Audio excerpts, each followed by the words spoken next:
What is going on, my lovely people? We are back with another edition of Replay Theater. Thank you for naming it for me, so I don't have to try and be clever, because I'm not clever. Before this starts, can I just give you guys an indication of how absurdly lazy I am? I was thrilled, absolutely, positively giddy, by the fact that because I was gonna do a replay theater rather than play this myself, I did not have to use my stick. Why does that excite you, you may ask? Very good question, allow me to tell you. Normally, on PlayStation 4 controllers, you can hold down the little PlayStation Home button thing whilst the console is off and it will automatically turn it on. That function does not work with the stick. For some reason, like, it has a PlayStation Home button. Why doesn't it work? I don't know. I didn't design it. But so because of that, whenever I'm going to play a fighting game, I have to take the whole 1.2 steps over specifically to my PS4. I got to bend all the way over to the ground, which due to my being enormous is difficult. That's a very long way down for me. And I have to press. It's not even pressing a button. It's like a fucking touch-activated thing. It's not even a button. I'm old school, man. Give me buttons for everything. Don't be giving me some, like, fucking LED motion capturing nonsense. Just let me push a button, but I can't even do that. But I didn't have to, because I could just press the button. See, it all comes full circle. I got to press a button to do it. Super excited. Let's check out this Makoto and this S.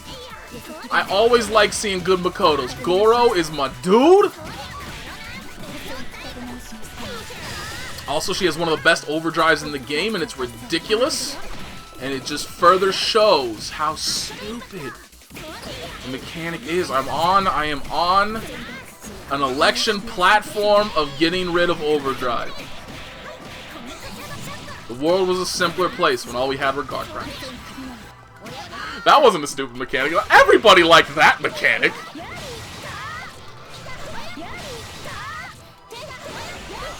Oh, the S done fucked up. You can't fuck up his S. You cannot. You have to maintain, like, as much momentum as you possibly can with this, as offensively. Like, she's not solid enough to be able to be like, oh, I fucked up here, but it's okay. I have like 72 other things I can do. That's not S. You gotta get your knockdowns. You gotta put down your little projectile shit to cover your sad excuse for Oki.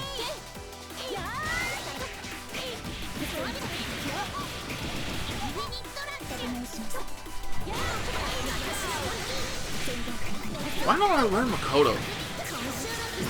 Literally, I did not, like, I'm watching this Makoto go ham. Just be absolutely bonkers. Destroy this S. And not once am I sitting here thinking, like, man, I like this character so much. She just looks fun. She's the brawling type character that I usually like to play. No. Only when I see 6B come out as an effective anti-air am I like, yeah, maybe I should learn this character.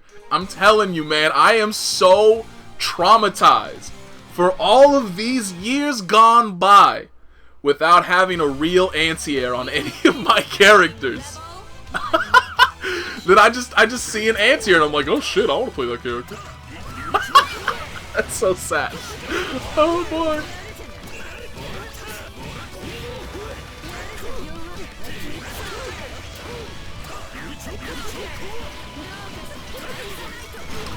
That is I just learned something new. I was paying attention because when 9 gets hit, the little bars around her that display like what elemental affinity, whatever the fuck it's actually called, what stuff she has in her stock. But I always noticed it kept the emblem there. I don't know what the left emblem is for. I don't. And I just realized that it only goes away when she's hit, but it stays there. I thought it disappeared when she got hit.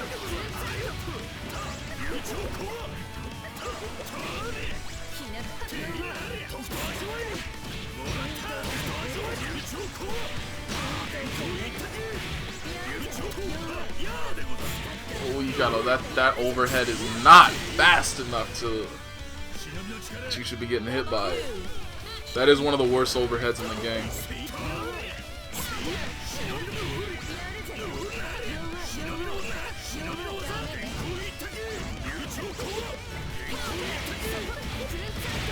Is his 6B actually? I don't know if it is 6B, but the little flip he does.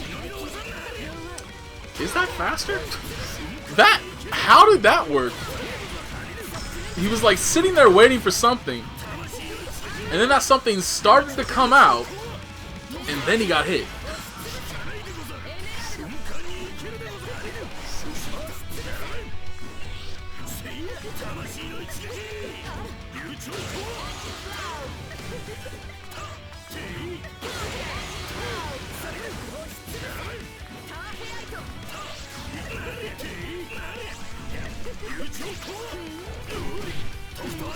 I feel like this entire matchup so far for Bang has legitimately been like, let me just jump around and press buttons and hope that she eventually gets hit by them. And eventually she kept getting hit by them until he had to block a rock and then lost.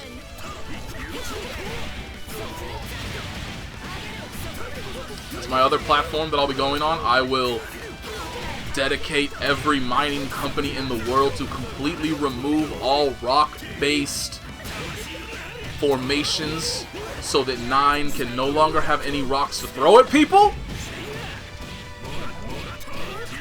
It is just an unacceptable. I love that combo, by the way. That's so, I don't know what it is about that, but just throwing the nail, landing with it, throwing out something else in between, and then the nail explodes and you confirm it into the overhead, just fucking smashing someone into the ground. I love it.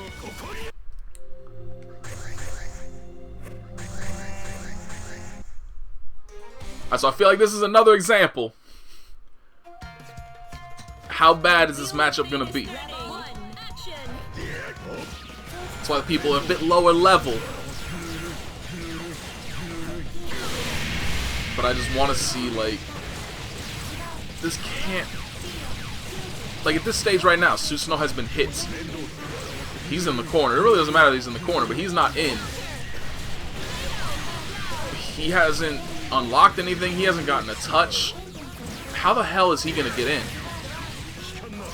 And so far, it is going exactly as I thought it would go.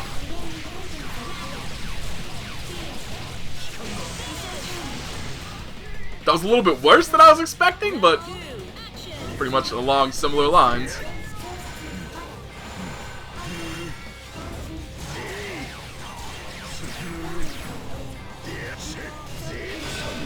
Now this this Nu put herself into the corner, which is dangerous. That is one of the biggest aspects of zoning. If you are going to try and utilize a zoning character, it's a lot easier to avoid in an anime game because you have generally your characters have a lot more movement capability than most other zoners would have in other games. Like, think of Dhalsim in Street Fighter versus the Murakumo units or Hazama in this. Obviously, it's a lot harder to get them into. Look at that, you can just like, oh, I'm in the corner, fuck it, I'm not in the corner anymore. Whereas Dhalsim has to use like a very punishable and reactable teleport in order to do a similar thing. But that is one of the hardest things, is maintaining your spacing, maintaining your screen placement so that you don't just back yourself immediately into the corner. Because that's ultimately what you want to do against zoners in general. You don't, like, that's one of the biggest things why I think people hate them, is like, nobody's really that, I shouldn't say nobody.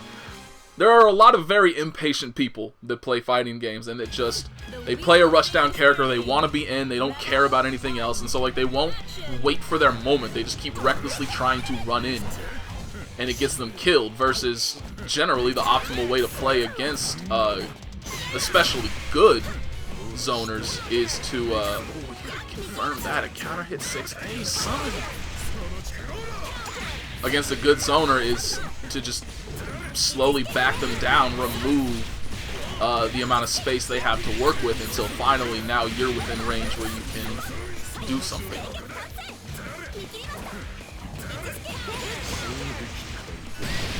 You can't see from that range. A lot of people, I mean, too many people like to roll in the corner in general, and it's a bit hypocritical for me to be like, no, you shouldn't do that, because my corner traps my ability to punish rolls, people trying to roll out of the corner, is abysmal. But especially when, like, you're not actually, if somebody is directly in your ass and you're in the corner, it can sometimes be okay to roll through them because maybe they will miss. It generally requires pretty damn specific timing in order to, let me just, so I can actually pay attention to the match so I can finish this thought. You have to have pretty specific timing with a certain normal to punish somebody trying to roll through you and get out of the corner. But in terms of like, if you actually look at this space right here where Azrael is directly in the corner and Noel's kind of backed up a bit, you're not gonna roll through them. That like basically quadruples the effective time somebody has to be able to punish you for trying to roll out of the corner. Because there is kind of like a sweet spot in the middle of your roll where you're rolling through them and they can't be hit. And then on top of that, you roll through them, and if they hit a normal at like a certain period of time, their character won't have turned around yet. And so then it'll just, you know, completely whiff you, even though technically at that point in time you're still punishable. The normal is facing the incorrect way, and so you can roll through it. So there's more, even though there's not more invincibility to your roll, like there is more protection for that kind of roll. Versus if you're trying to do it and they're backed up a bit and you're not going to roll through them, like this, that is just an absolutely free punish every time. And I see a lot of people do it and they need to stop.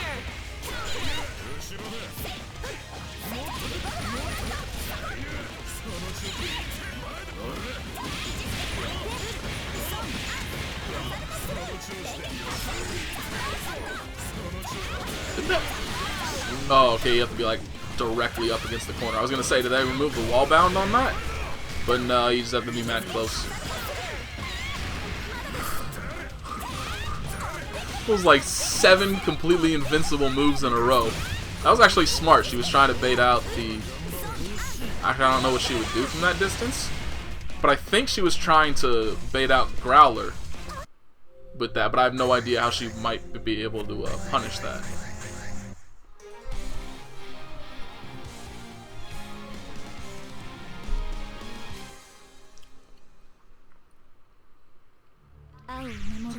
The wheel of fate is turning. One, action.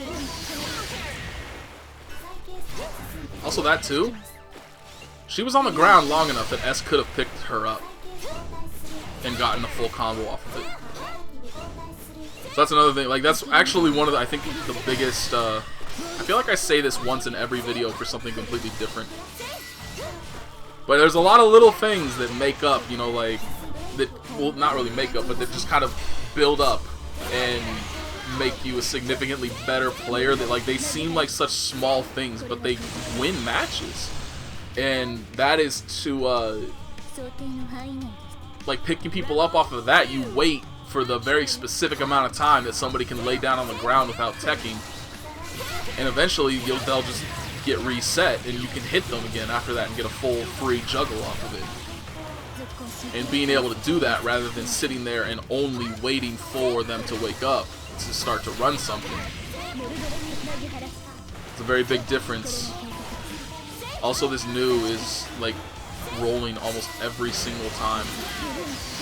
And rolling is definitely something you want to use in limitation. It has to come as a surprise.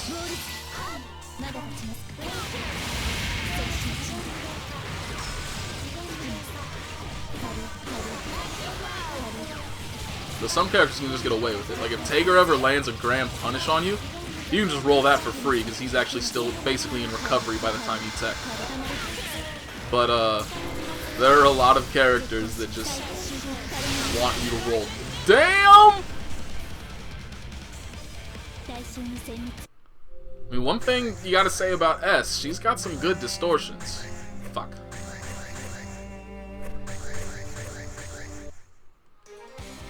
I think this one, I believe the Platinum was a hero, if I remember correctly. Leader. That's why this is actually one of the highest level matches I have seen posted, period. Because a lot of the time it's like a leader or a Kishin or a hero against somebody that's like level 30 or 31. But level 35 is only one rank away from the next person. Also, it's a Platinum leader, so Platinum's not exactly the most common character. Mu is also not a particularly common character, so I figured somebody out there somewhere will enjoy seeing this.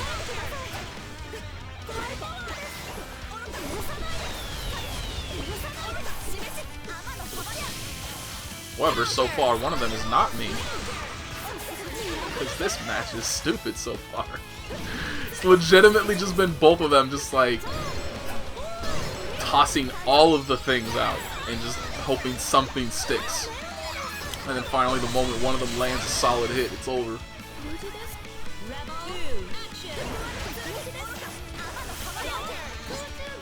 Oh, you gotta hit confirm.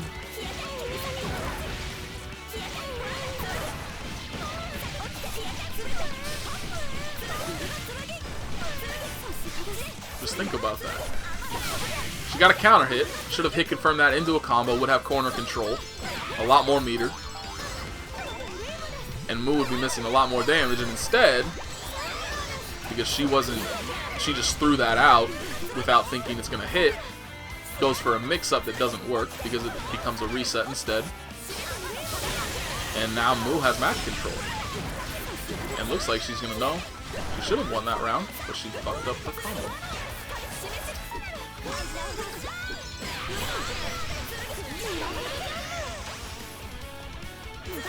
Ooh, that's the new one. What does that do? Is the super. That didn't seem very impressive. At all. Like, that did not do anything really of note. Maybe if she managed to get Mu to block it, it would be better, but that was really easy to avoid. Although maybe it's the fact that she gets to keep it. Because I noticed that she gets it when it returns, she gets it back. Oh no, it does have a limited use. Or maybe like somehow Mu intercepted it? I'm not 100% sure what I saw right there.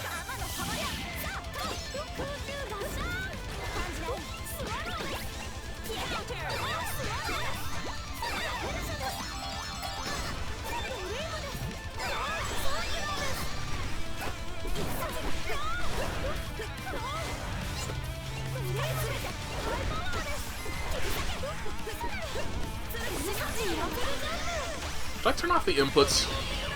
They do actually, like, because of how much,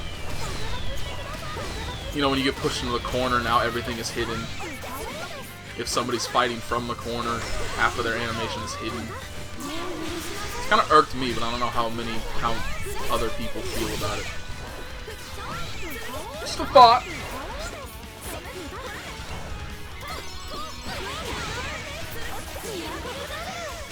Come on, Mu, run it back. I trust. Oh, never mind. She has super bad. Yeah, you're done. That's just one. Oh, she threw it away. Got her the win.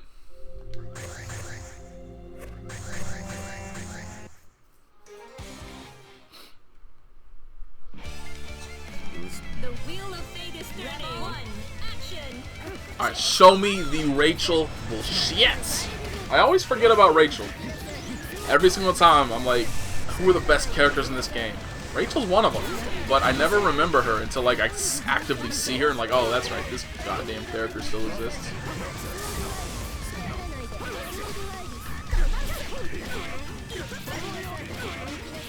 Just because nobody really plays her, for whatever reason. She's always, except for Continuum Shift, she's always been great.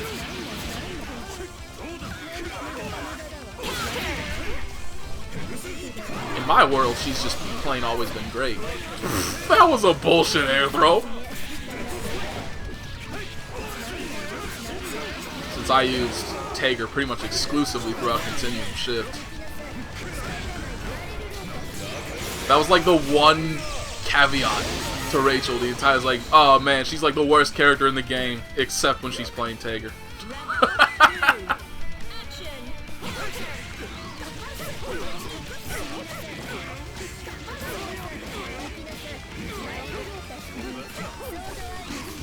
Maybe it's the win management.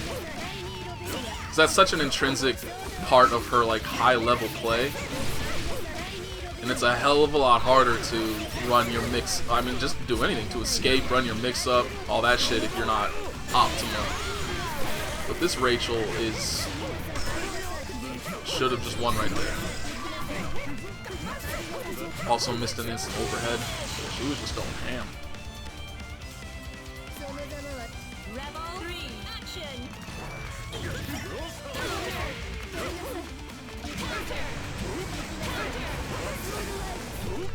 This Ragna is so sick of Rachel.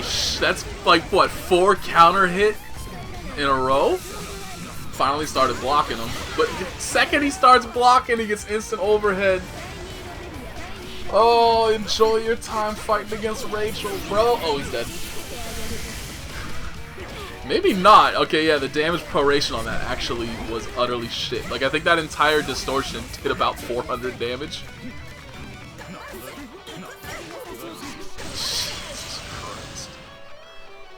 Oh, instant overheads. Good game mechanic. I'm perfect. So, like,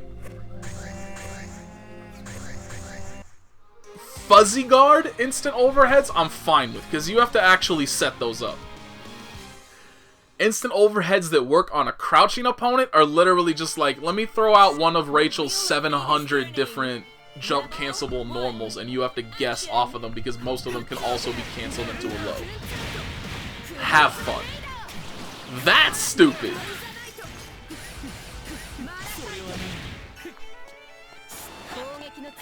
See, that right there was a fuzzy. I'm perfectly fine with that. Would have been better if that had actually led into a full combo for Jin. That's actually, Jin has, I forgot Jin has that. He can use the EX version of that little airborne diagonal down slash. I don't know any move names. Like, I don't even know the move names for Tager, because I don't know how many of them. Holy shit, yeah, you were right. Thank you everybody who, like, explains things to me, gives me tips. Y'all are awesome. One of said tips was that the radius of that particular move is determined by how high she is in the air when she throws it out. So, when she's at super jump height, it's fucking stupid. What if you made it? So, like, it's possible to get people to tech, like, basically at the limit of the screen. Izuyoi can do it by doing her, like, fucking upward slash teleport thing over and over. Tager can do it through magnetism shenanigans. I think, can Takaki get up there? I can't remember. I just know Rachel might be able to force something like that with weird wind stuff. Would probably be very specific. That 9 just got fucking annihilated while I was talking, and I don't even know how it happened. Damn. But I'm just trying to think, like, what would happen? God damn it. I wanted to see, because I think that was some high-level Hibiki, and I wanted to see that. But yeah, how big would it be if they released it that high? Is there a limit to the size, or is it literally just like, this will encompass the entire screen, there is no escape? Oh, show me. This started with a 5A. Yeah, that was worth it. I mean, I think they just fucked it up, but that was not worth it. That would have been, I don't know why that really worked. That would have been like an actually effective setup if 2A was a low. Because it kind of seemed like he had time to throw out another jumping attack on the way down. How did you fuck that up? You are level 32. You gotta complete your records, man.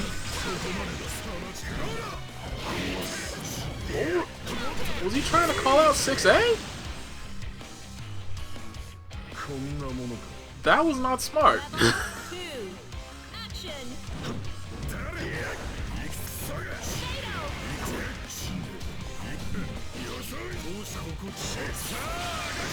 Oh yeah, you gotta do it earlier than that.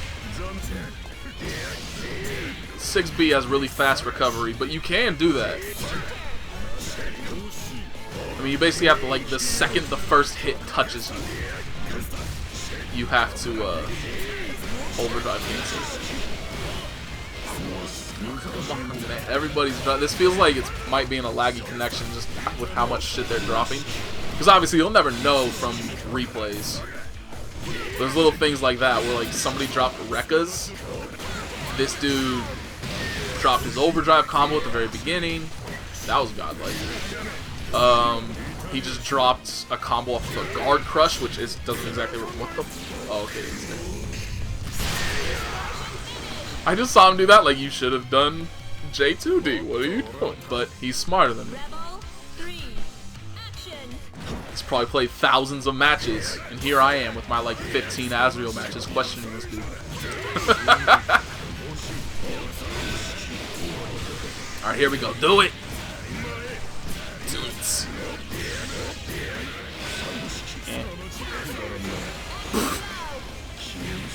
Body!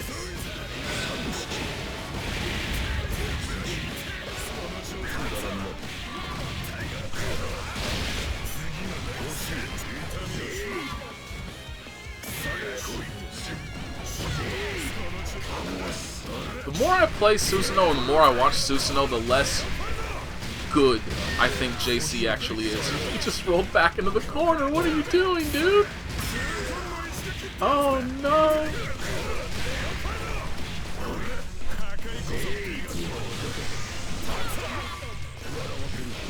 He could have hit. That dude literally could have hit any single button for like 5 seconds. He was directly next to Susano'o. Susano'o was just flipping through the fucking air. Legitimately could have hit JA, JB. God damn it! JC, JD probably even would have worked. Any one of those would have gotten him the win. And he just didn't press anything.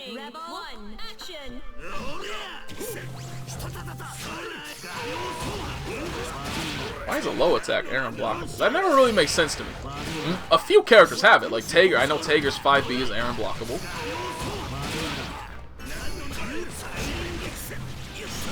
But it's just weird to me that an attack would be a low and also air unblockable.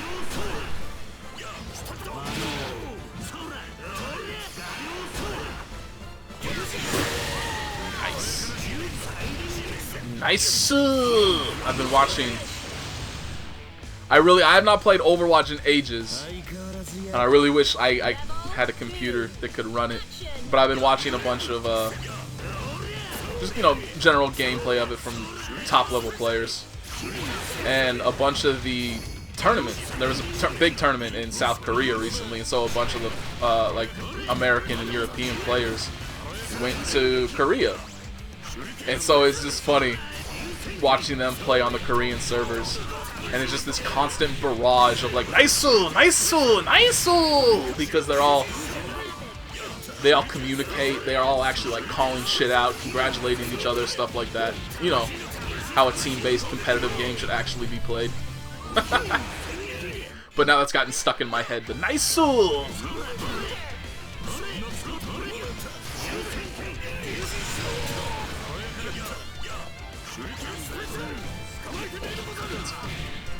His bumper shit has always been just so unblockable to me. Oh no! Kagura with the shit normals. Like, you see a move like that and it's like, yeah, I got about 17 days. I can go take a break, grab a sandwich, have a nice meal, call my parents, see what's up with them. Hire a prostitute, maybe. Then I can come back and punish this move.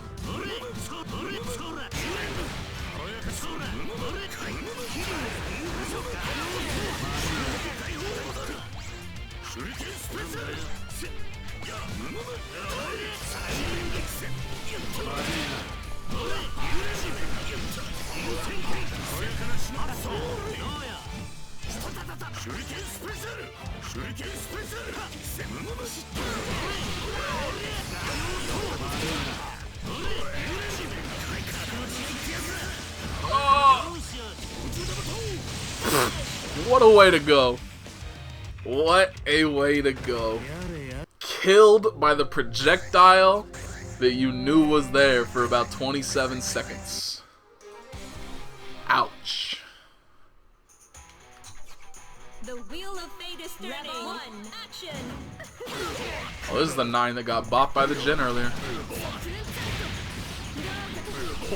Those normals hitting. Oh my god.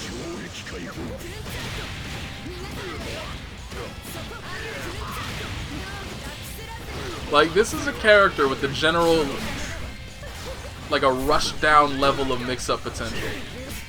Not quite as amazing as like the majority of Rushdown characters, but still very capable with the normal distancing of news drives.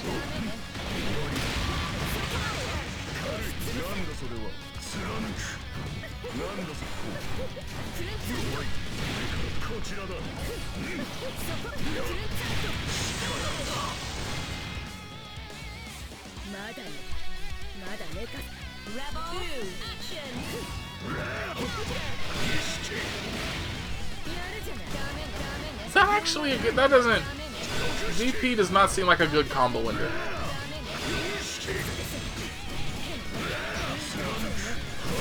What?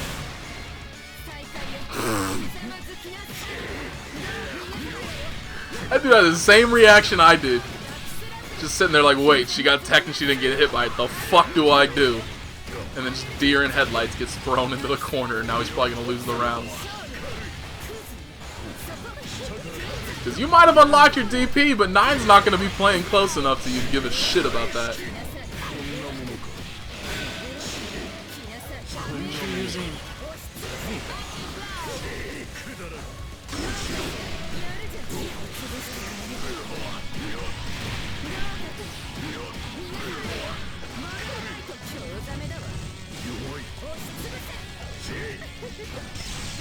Is a dude who's his neutral game needs some work. I have no idea, like I really don't understand how he's winning this. Like 9 landed, this dude had about 3k health left, and 9 got an overdrive, free whiff punish. And their overdrive lasted for what, like 6.5 seconds? And she didn't kill up? That just does not seem right to me.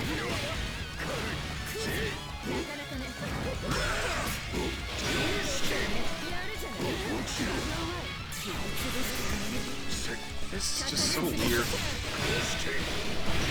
Maybe I'm expecting too much from level 30s.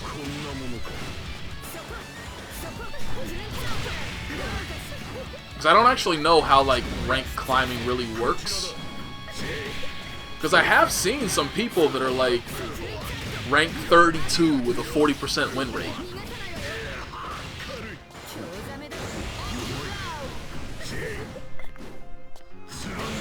So I don't know how easy it is to climb ranks. Oh my god.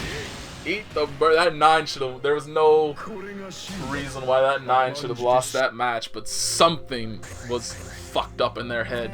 Oh, I meant to start a new video a while ago.